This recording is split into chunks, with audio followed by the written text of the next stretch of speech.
Well, chocolatiers. Me and Deadpool are here to review Deadpool and Wolverine. Now, just want to get into a little history real quick of why I was excited for this movie. So, Eternals came out. People hated on it. Now they love it. At least on Twitter they do. And then, you've got some of the TV shows, which even for me, I agree, a lot of them are hits and misses. Like Moon Knight, I really thought it was going to be a 10 out of 10. It ended up being like a 5 for me. But meanwhile, you have shows like Loki, you have shows like WandaVision, you have shows like Captain America, or Falcon and Winter Soldier, my bad, but now he's Captain America. And then I knew future projects like, Captain America, Brave New World next year, Deadpool this year, Spider-Man No Way Home. Like, I'm just saying, like to me, I was still kind of in the MCU. And I know that a lot of people watching this video, hopefully, and I know that a lot of people just kind of go into the mindset after Endgame and No Way Home, they kind of cut out. They're kind of done. A lot of people haven't watched Shang-Chi. I know nobody watched the Marvels. But even like in movies like that, I kind of enjoyed it for what it was. I didn't think they were like 10 out of 10s. I thought the Marvels was like a good 7. But I still was in the MCU for this multiverse storyline, and like I said, for every hit, or for every miss, I think they have a hit, right? And I will say this, if you have had no faith in MCU and you haven't been like me and you haven't been enjoying what they've been putting out, you're going to enjoy this. Go watch this film. So I guess I just want to say this to start. Deadpool, as you saw in the trailer, refers to himself as Marvel Jesus. And in a way, I was like, that's kind of a funny comparison. But in a way, though, he is kind of the savior of this franchise in a way, because, no matter what I think, no matter what I'm watching, a lot of people have dipped out, but a lot of people are coming back to this. It brought me back to the old MCU days of there being a line. Like, when I went to go watch the Marvels last year, I went up in a theater with maybe like 6 people. It was like, cool. When I went up in this movie, there was only about 15 people up in my screening, but that's because I went to the 3D at 6:10. They had a 6:25 and they had a 6 o'clock before that. That was a line out the door, like literally a line out the door. And that wasn't even people like popcorn concessions. They already got that. They got stuff like this, okay? And those people were just waiting for them to finish cleaning the theater. And so I know that was packed. They said it was sold out when I was talking to them. And so just going into this movie, I was already witnessing hype, and I was witnessing kind of like almost like a return to form, because you got people not only wanting to come back for Deadpool, but also for Wolverine, but also for the MCU, because it's what this whole movie is about: Deadpool going to the MCU. And just like without spoilers, just the way that they do that, I really love. Like the intro scene, I think is one of the best, if not one of, I might just go and say it, the best MCU intro. I think it's up there with like the Guardians 1 intro, just like movies like that. Like kind of think about like that headspace, like where Star-Lord's kind of going on thing. It's kind of like that, and it was almost like bringing back like to roots. Like the whole time I had a smile on my face. I've been seeing a lot of like critics, because that's what you have to see when you're on Twitter. Whenever people hate something, everybody wants to love that, kind of like Eternals. But whenever somebody, is reversed, they have to hate it, okay? And that's all I've been seeing, like on Twitter. Like, yeah, you got your comic book fans, like, yeah, loving it, whatever. But I've been seeing all these people going, oh, it's bland, it's boring, it's one of the worst pieces of cinema I've ever seen. And I'm just sitting there like with a smile on my face. Like, I don't know what movie they watch. Did they not have fun? And that's how I review movies here on the channel. That's why last year when I did Gran Turismo, didn't review it on the channel, but I reviewed it on the other platform I was on, and I was like, this movie's I was like 10 out of 10, easy. And people were like, Gran Turismo, but it was because of how much fun I had. Like this year, the 2 most fun theater experience I've had, or I guess top 3, would be Dune, Deadpool, and Twisters. And it's not necessarily like, oh man, like the plot's just so like beautiful, and the scale and scope and like the cinematography. It's just a fun film. Like when you're sitting up in the theater with a crowd full of people and you're just hearing, like, not even cheers, because I didn't hear that in my theater, thank God. I would slap the shit out of somebody. That's the one thing I can't stand about Marvel fans. Don't fucking yell. I'm trying to hear the dialogue. Don't yell.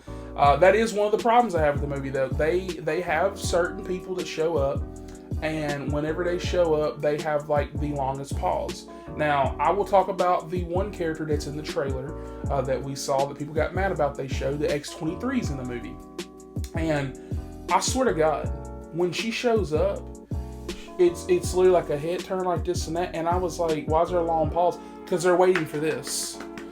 That's the one thing I can't stand in MCU movies. They did it in Endgame. They did it in, I think, No Way Home. Yeah, like when Andrew shows up, it's just like a big pause. Because like when you watch it at home, it don't hold up as well. Because you're like, why is he talking for like 2 minutes? Because they're waiting for people to, they're waiting for that to calm down. And it's like the silent applause. It's like like we're like in a live audience, like watching something. And they're like, oh, laugh, or something like that. But now into the movie itself, outside of the intro and just the overall scale and scope of the MCU. Just as a Deadpool movie, I think this is my favorite Deadpool movie. I think that they straight up just get better. With Deadpool 1, I remember when that test footage leaked, I was really, excited and hyped. I was like, man, I would love to see Ryan Reynolds being Deadpool, but like actually Deadpool, not like he was in X-Men Origins Wolverine. And we got that in Deadpool 1, Deadpool 2, but then that's when the Fox merger happened. And I remember sitting over here thinking, I was like, wow. I was like, what's going to happen to all these characters? And I remember they were kind of like loosely teasing and kind of announcing on the sly that they were going to do Fantastic Four for sure, and that they were going to try to make sure they kept Deadpool, X-Men, all of them, but just in a later half. And that's so much what I love about this movie is that they let Deadpool stay the way he's supposed to be. Like there is no neutering, there is no pampering to Disney. He still makes fun of them.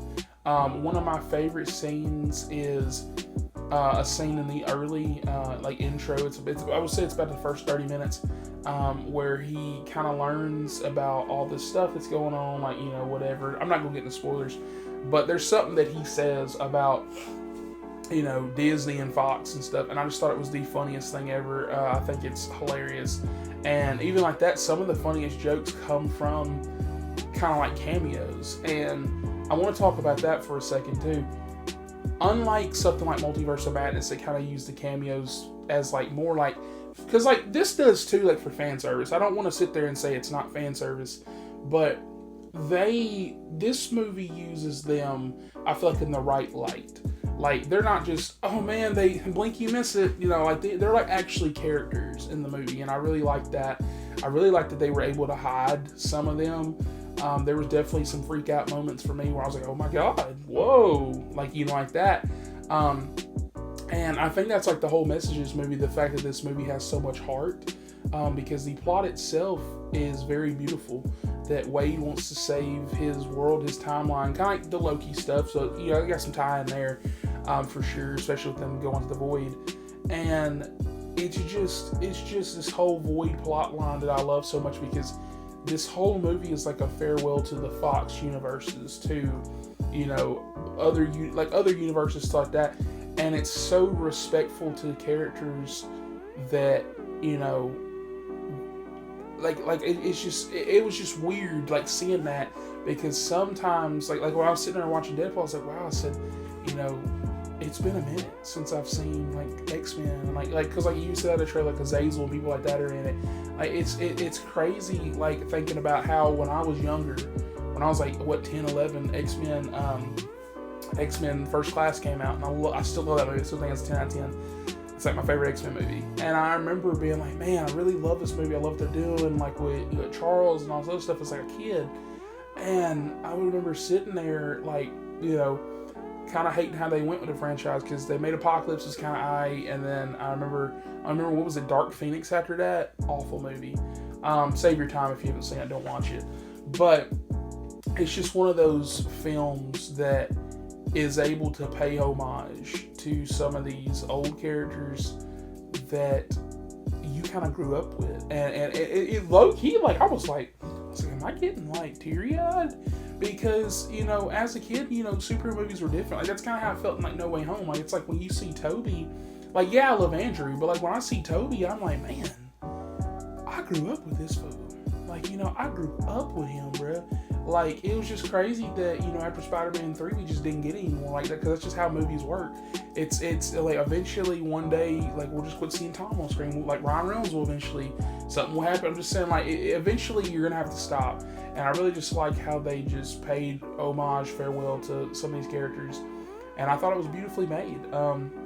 Now leads into my last complaint. The villain of the movie, Cassandra Nova, she's okay. But I can't really complain too much though, because it's not the movie I thought it would be. Like I said, I can't really say much without going to spoilers, so I'm not going to. But like her character, I thought it would be more kind of like an MCU-ish, like, oh man, like, uh-oh, here's that. It's not really that type of thing when you see it, so I wasn't that mad at it. It's just that I didn't necessarily love her kind of conclusion, if that makes sense.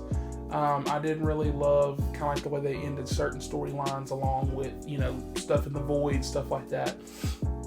But overall, I really love how this movie ends. I really love a lot of the, like I said, the homages, stuff like that in the movie. And I didn't even talk about this. I love the action scenes. That leads kind of like into the intro. I think that the action scenes are well filmed, well choreographed. Certain shots, there's one shot that kind of pissed me off at the end of the movie, kind of the climax. There's like this, you know, big fight or whatever, this and that. Not the one you're thinking about. Not that one. Not that one. It's like right before that. It's in the void.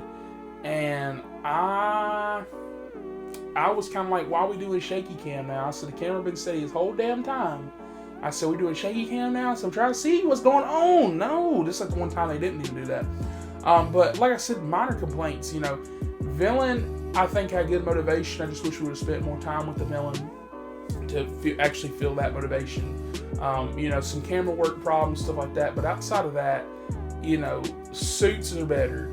Fighting's better. Jokes landed for me. And see, even like that, comedy's subjective. You might watch this movie and go, oh, it's a 7 out of 10 because I hated the jokes. I love the jokes. Stan's really good. I don't think this is my favorite movie of the year, but guess what? I really think this is cracking my top 3. I was looking at my Letterboxd list because I rank films on there, and I started pushing Longlegs and stuff a little bit down because I watched Longlegs again with a buddy of mine, and I was like, it was really good. I said that was more just kind of hyped when I watched it the first time, and so I started moving those down or whatever. And now since I've started like putting actual scores on movies and stuff, right now I think I have Deadpool at number 2 or 3. I can't remember. And I think I have Twisters like at 3 or 4. I can't remember where none of this stuff's at. I know number 1 for me is still Dune Part 2. It's going to be very hard to beat that film. Just cinematography and just the movie alone. Like, it's going to be hard. But this movie is definitely going to go in a lot of people's top 10s, top 5 MCU films. I really don't know how you can watch this and say this ain't your favorite Deadpool movie, but I could maybe see you justifying maybe some of the other ones just because those relied more on Deadpool itself. This is a buddy film. And I guess last but not least, I'll touch on Wolverine a little bit. I haven't really talked about him. Seeing Hugh Jackman again was not weird like I thought it would be. I thought it would be odd that, you know, why, like that he's here. Not necessarily why he's here. Like that's not weird at all. Especially in the intro scene. Like that's where you learn a lot. Intro scene does a lot. But I really liked what they did with his character. Like, I really liked, you know, reasons why he's wearing a yellow suit, his whole backstory, because this is, you know, it's a different Wolverine. And he low-key is one of my favorite Logans. I don't think he's my favorite, but he's up there. He's one of my favorite Logans for sure. Yeah, awesome. And with that, comment down below, let me know your thoughts on this film. Hopefully this gets enough views where I can have a lot of comments and have a discussion with you guys. Let me know where you would rank this with your Marvel movies. And also, if you have stopped watching the MCU movies but you came back for this movie, let me know. Please let me know. Did this get you back into it? Because for me, I'm excited to see where Deadpool goes in the future. I'm excited to see where, you know, other characters go. Like, I'm just excited for the future of the MCU for sure. Especially how the next Avengers is going to go. Because, like, that cast is going to go crazy. Because if they include even, let's say 2 or 3 of the TV show characters, that's still crazy. Because, like, the Avengers lineup's big. Like, you got Spider-Man, you You know, you got Hawkeye, you know, the new Cap, all those stuff. But then, like, if you included, like, let's say Moon Knight, or, like, you know, Doctor Strange, which I guess Doctor Strange will be in it. But, like, I'm just saying, if you include, like, all that shit, and then you have Deadpool and stuff like that, that's going to go wild. I'm very excited for that. And, yeah, let me know your thoughts, guys. And with that, we will catch you guys on the next one.